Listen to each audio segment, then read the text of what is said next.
Alhamdulillah,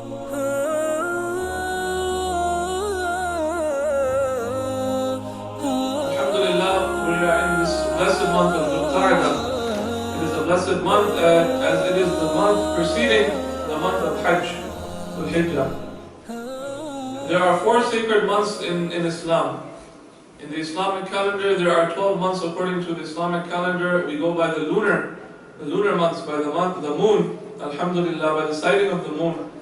And mashallah, looking at the crescent, alhamdulillah.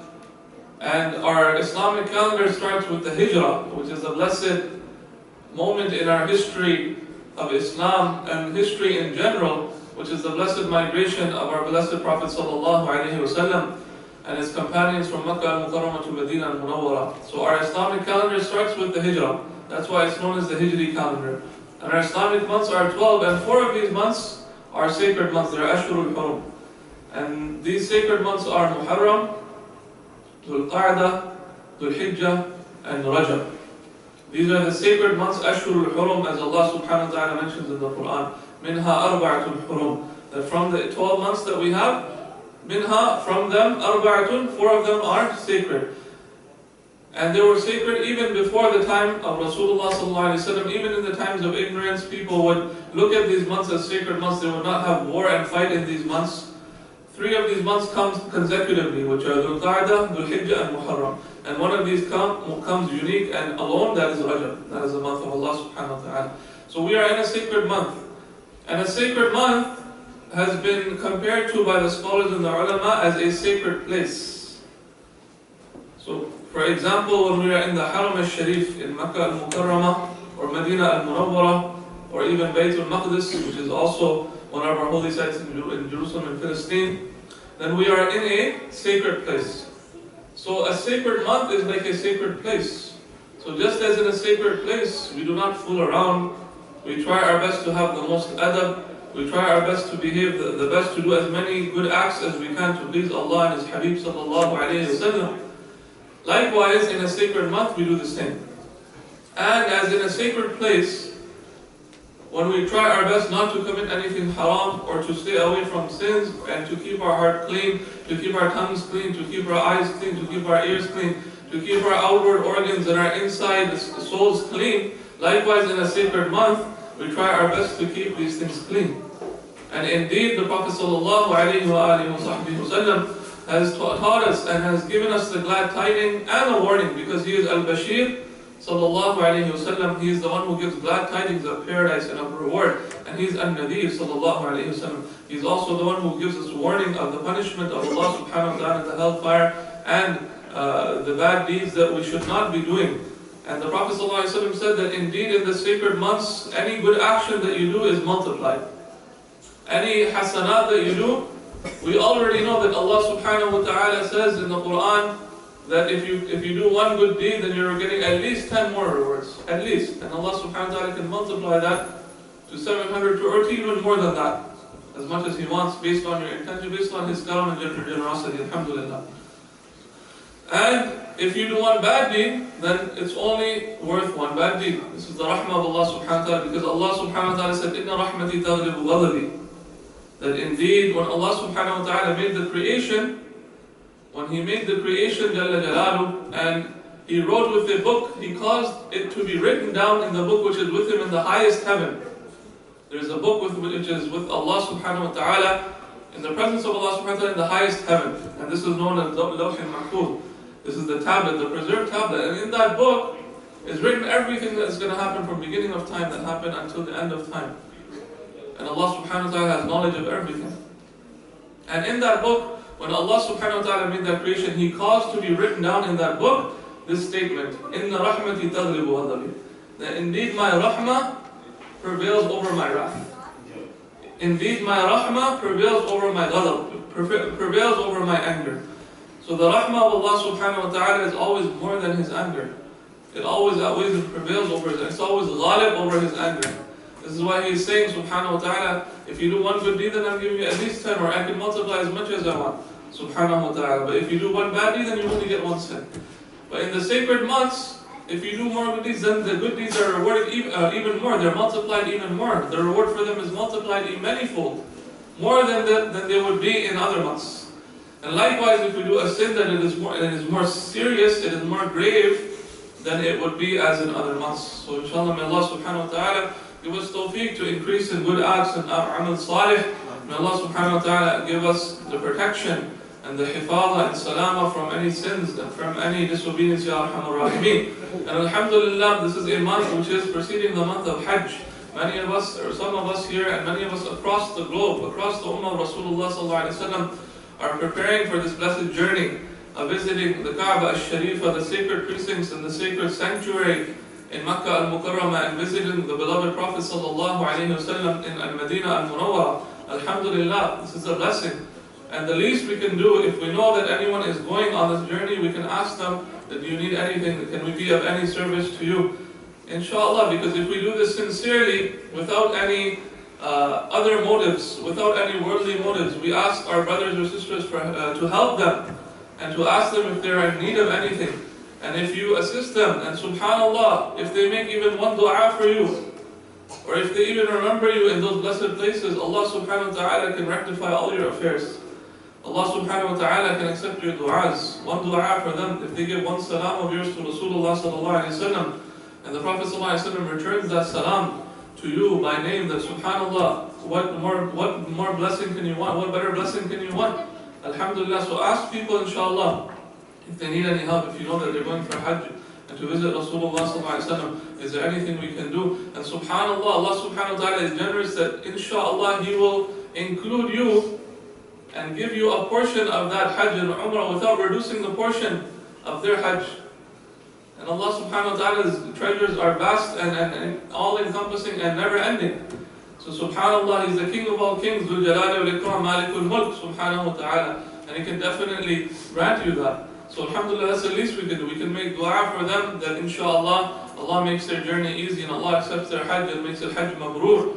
Hajj Mabrur, an accepted pilgrimage which is free from any defects or any vices. That the Prophet ﷺ said that the reward for an accepted pilgrimage, a Hajj Mabrur, is nothing but Jannah. SubhanAllah, the Prophet ﷺ said that. And SubhanAllah, this is a great opportunity for us to do khidmah. And for those people who are going for Hajj and visiting Rasulullah ﷺ, we humbly request them to make dua for us, and make dua for the ummah, make dua for this masjid, make dua for all those who are suffering from the ummah, and please pass on and convey our salams to the beloved Prophet sallallahu alaihi wasallam and the companions and Ahlul Bayt and all those blessed places that you visit. If you get the opportunity, remember us, alhamdulillah, in your du'as. Allah subhanahu wa ta'ala says in the Quran, وَأَتِمُّ الْحَجَّ وَالْعُمْرَةَ لِلَّهِ وَأَتِمُّ الْحَجَّ وَالْعُمْرَةَ لِلَّهِ. So the main idea here, and the main point here is lillah, which means for the sake of Allah. Allah subhanahu wa ta'ala has commanded us, and is commanding us to complete and to perform the Hajj and the Umrah lillah, for the sake of Allah subhanahu wa ta'ala. So this is a big message for us, it's a big lesson for us, that when we make the Hajj and the Umrah, that we do it sincerely for the sake of Allah subhanahu wa ta'ala. We do it for the love of Allah and His Habib sallallahu alayhi wa sallam, following the sunnah of Rasulullah sallallahu alayhi wa sallam, performing the fard which Allah subhanahu wa ta'ala has made obligatory upon those of us who can afford it, and those of us who can make the journey and have the good health to do so. Allah subhanahu wa ta'ala is telling us to do it for His sake, solely and sincerely for His sake. The Prophet sallallahu alayhi wa sallam warned us, and this is the ilm and the knowledge that Allah subhanahu wa ta'ala bestowed upon the blessed Prophet sallallahu alayhi wa sallam, that he saw that the signs at the end of times were made visible to him sallallahu alayhi wa sallam, and they were unveiled to him. And he said that there will come a time when people will make Hajj and Umrah for vocational purposes. There will come a time where people will make Hajj and Umrah for business purposes. The Prophet sallallahu alayhi wa sallam said this in a hadith. You can see the inside of Rasulullah. And people say that the Prophet did not have ilm of it. The Prophet ﷺ had told us what is going to happen in the future, not only in this world, but on Qiyamah and Hashr and everything. That Allah subhanahu wa ta'ala unveiled all these things to His Prophet ﷺ. One of the meanings of a prophet is the one who gives nubuwah. The meaning of nubuwah is prophethood.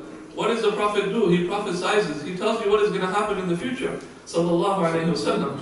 So this, by definition, a Prophet is one who gives knowledge of the unseen. Allah subhanahu wa ta'ala has unveiled that knowledge to him, sallallahu alayhi wasallam, and he gives that knowledge. This is why Imam Ahmad Rada Khan, ala Hazrat rahimahullah, he mentions the definition of a Nabi is ghaib ki khabrein batane wala, right?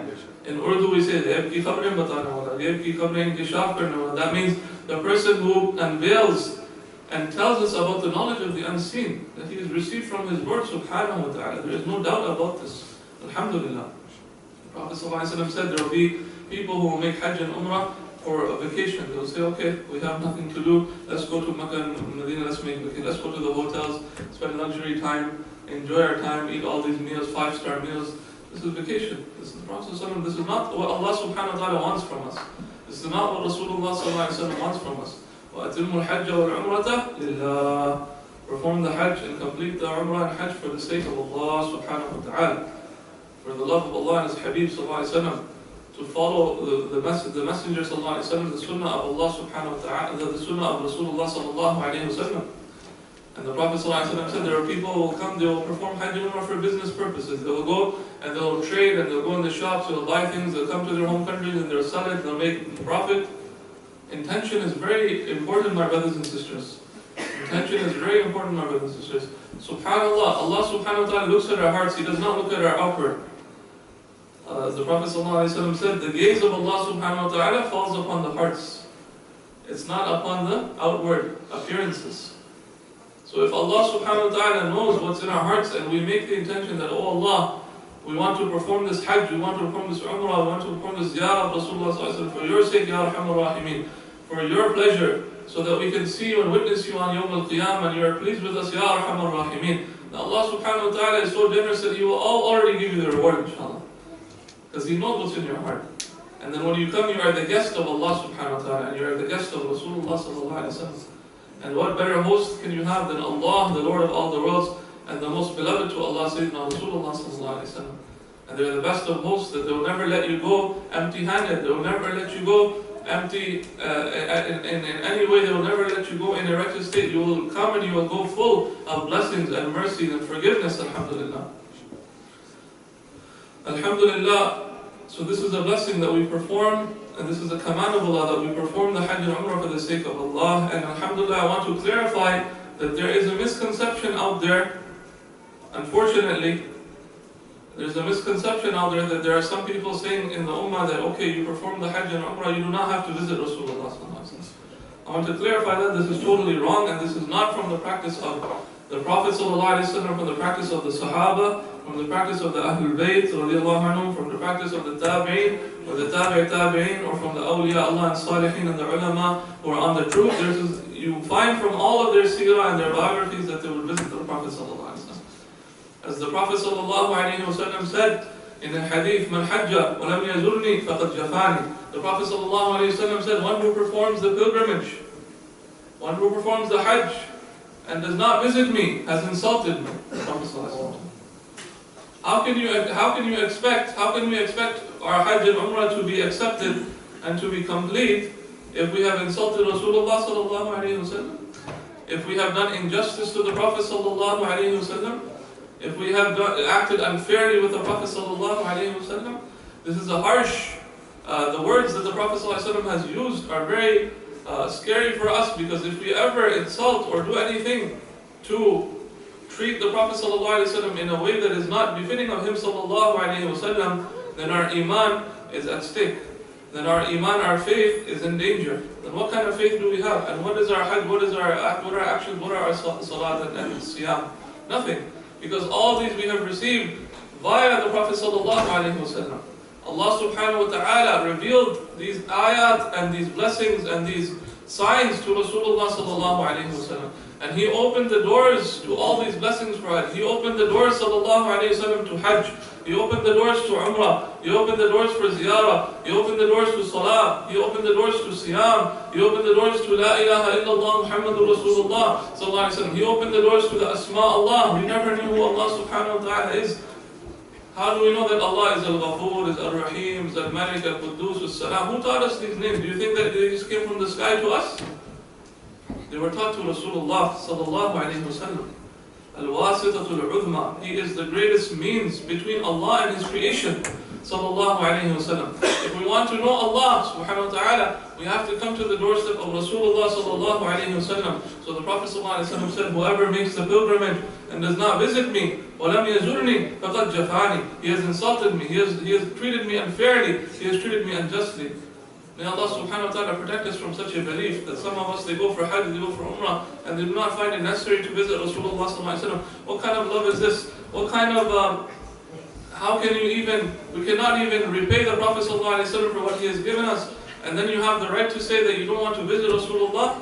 Actually, this is your wretchedness, because Allah subhanahu wa ta'ala has deprived such people from visiting Rasulullah sallallahu alayhi wa sallam. If you think about it, Allah subhanahu wa ta'ala has not given them tawfiq to visit Rasulullah. Because if Allah subhanahu wa ta'ala wants khair for you, if Allah subhanahu wa ta'ala wants goodness for you, He will make the arrangements for you to visit His Habib sallallahu alayhi wa sallam. Why? Because the Prophet sallallahu alayhi wa sallam said, one who visits me, then my shafa'a is wajib upon him. One who visits me, sallallahu alayhi wa sallam, in Medina al-Munawwar, in my Rawda al-Sharifa, and visits me, then the Prophet sallallahu alayhi wa sallam said, my intercession has been made obligatory for that person. My shafa'a is wajib for that person. So for those of us who have already visited, alhamdulillah, the more shukr we give, the more hamd we give of Allah subhanahu wa ta'ala is less, because we have been given a ticket of shafa'a of Rasulullah. On that day, where there will be no, all the prophets will say no, go to Sayyidina Muhammad sallallahu alaihi wasallam. And no one will be able to help you, and the only one that will be able to help you is the Habib of Allah sallallahu alaihi wasallam, whose intercession, shafa'a will be accepted, and he is shafi' wal mushaffa', he is the one who will intercede sallallahu alaihi wasallam, and he is the one whose intercession is accepted, as we read in the hadith sharif. And you have that shafa'a, if you visit Rasulullah sallallahu alaihi wasallam, you have that stamp sallallahu alaihi wasallam. What more do you want? And look at the lives of the Sahaba and the companions, how they would visit Rasulullah sallallahu alaihi wasallam. Sayyida Aisha radiallahu anha, al-Mu'mineen, when she would visit Rasulullah sallallahu alaihi wasallam after his physical passing from this world, as I mentioned last week, then alhamdulillah, even the prophets, they experience death, they experience this transition from this world to the next.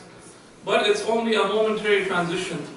It's to establish that only one being does not die or does not experience death, that is Allah subhanahu wa ta'ala. To establish tawheed in the hearts of the creation, that la ilaha illallah, there is none worthy of worship except Allah. He is the one without end, without any beginning, and He is the one, He does not experience any death. He is al-hayy, He is the ever-living. And all the other creation, they have to experience death, they have to experience, but there are levels of this. And the prophets, when there is just a momentary transition, they receive that, the ruh separates from the body, and then after, when they are entering their blessed states in the Rawda Sharifa where they are buried, then the ruh comes back. And the Prophet ﷺ, we see from this, from the hadith that I recited last week, that the Prophet ﷺ said, the insects cannot touch the bodies of the Anbiya and Mursaleen, for indeed the Anbiya and Mursaleen, the prophets and the messengers, are alive in their graves, and they are being given rizq, provision, and they perform salah. This is when the Prophet ﷺ went on the journey of Isra and Mi'raj. He passed the blessed grave of who? Sayyidina Nabiullah Musa alayhi salam. And what did he see? He didn't see Sayyidina Musa alayhi salam was just laying there. He saw Sayyidina Nabiullah Musa alayhi salam was performing salah in his grave. Was performing salah in a resting place. If this is the hal of Sayyidina Nabiullah Musa alayhi salam, I'm asking you, dear brothers and sisters, what do you think is the blessed state of Sayyidul Anbiya wal Mursaleen, who is the leader of all the Anbiya wal Mursaleen, Sayyidina Muhammadur Rasulullah sallallahu alayhi wa sallam? So when we visit the Prophet sallallahu alayhi wa sallam, we're not visiting someone who has passed away, we are visiting someone who is hayy, who is living and who is hadir and who knows who is coming to visit him. The Prophet ﷺ knows each and every one of his ummah. And there's a hadith that the Prophet ﷺ is presented and he is shown our actions from the ummah that has come until Yawm al-Qiyamah by name. If you do something good, if any of the ummati, any of the members of the community of Rasulullah, any of the Muslim ummah, male or female, if they do something good, this is presented to the Prophet ﷺ. Hadith of Rasulullah ﷺ. The Prophet ﷺ sees that, and when he sees that you've done something good, he is happy ﷺ. He expresses happiness and he says Alhamdulillah. He praises Allah subhanahu wa ta'ala. Alhamdulillah, so and so of my ummah, so and so of my ummati, subhanallah, has done something good. He has pleased Allah subhanahu wa ta'ala. She has pleased Allah. And by pleasing Allah, of course, I am pleased. If my Lord is pleased, the Prophet ﷺ is pleased. Alhamdulillah. And then, if we do something wrong, if we sin, then that is presented to the Prophet ﷺ. And look at your blessed Prophet ﷺ. Harisun alaykum bil mu'minina ra'ufur rahim. He is so concerned for us. He is so concerned for you and I. For the believers, He is so merciful and so kind. The hadith, look at the hadith. Reflect upon this, my dear brothers and sisters. Subhanallah, if we do something wrong, if we are sinning, that sin is presented. It is presented to the Prophet ﷺ in his blessed resting place in the barzakh. And the Prophet ﷺ is shown that so and so from your ummah, Ya Rasulullah, has done this sin, has done this wrong. And what does the Prophet ﷺ do? He asks forgiveness for you. He does istighfar for that person.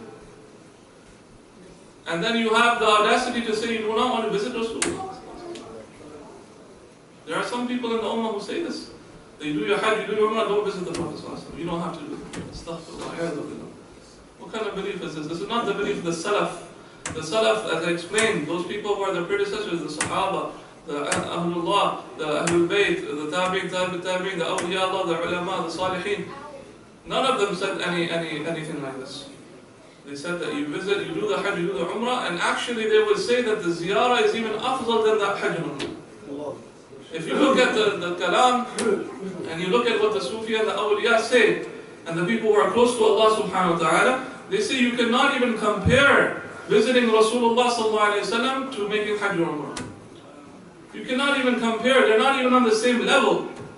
They say that when we go for hajj, our main intention is to visit Rasulullah. I'm not saying this out of my pocket, this is what the Salih, the people who are close to Allah, they have ranks before Allah. For example, Shaykh Bayazid Bustami, Shaykh Maulana Abdul Rahman Jami. These people are lovers of the Prophet ﷺ, Ushaq of Rasulullah. They say when we make hajj, our main intention is not hajj or umrah, it's to visit Rasulullah. Hajj is just an excuse for us. This is the language of the lovers. People who love, they understand this. Right? Why? Why are they saying this? Because we received hajj from who? Sallallahu alayhi wa sallam. We received umrah from who? Sallallahu alayhi wa sallam. The teachings that we received, if the Prophet sallallahu alayhi wa sallam did not open these doors for us, then all these doors for us would be closed. And alhamdulillah, Allah subhanahu wa ta'ala, through His infinite mercy, sent Rasulullah sallallahu alayhi wa sallam as a mercy for the worlds and as the opener to these doors. Alhamdulillah Rabbil Alameen. Alhamdulillah, we are blessed to be from the ummah of Rasulullah sallallahu alayhi wa sallam. May Allah subhanahu wa ta'ala accept our a'mal. May Allah subhanahu wa ta'ala forgive us. May Allah subhanahu wa ta'ala encompass us in His mercy. May Allah subhanahu wa ta'ala fill our hearts with His love. The love of His Rasul sallallahu alayhi wa sallam. The love of the Ahlul Bayt, the Sahaba, the awliya Allah, the Salihin. And may Allah subhanahu wa ta'ala rectify our hearts and the ummah upon this love, Ya Arhamar Rahimin. The only thing that can unite this ummah is the love. And if we do not have this love, then we can never be united. Alhamdulillah, may Allah subhanahu wa ta'ala grant shifa and afiyah to all those people who are sick. May Allah subhanahu wa ta'ala remove the suffering from the ummah of Rasulullah sallallahu alayhi wa sallam. May Allah subhanahu wa ta'ala raise the darajat of those who have passed away from the ummah of Sayyidina Muhammad Rasulullah sallallahu alayhi wa sallam. May Allah subhanahu wa ta'ala forgive them, encompass them in His mercy, and make their graves a garden from the gardens of paradise, Ya Arhamar Rahimin. Whatever hajat that we have, whatever noble intentions that we have, may Allah subhanahu wa ta'ala, through the barakah of Rasulullah sallallahu alayhi wa sallam, fulfill them, Ya Arhamar Rahimin. For those who are present and for those who are not able to make it, may Allah subhanahu wa ta'ala fulfill the construction of this masjid, Ya Arhamar Rahimin. Wa sallallahu ala sayyidina Muhammad wa ala alihi wa sahbihi wa sallam. Wa akhiru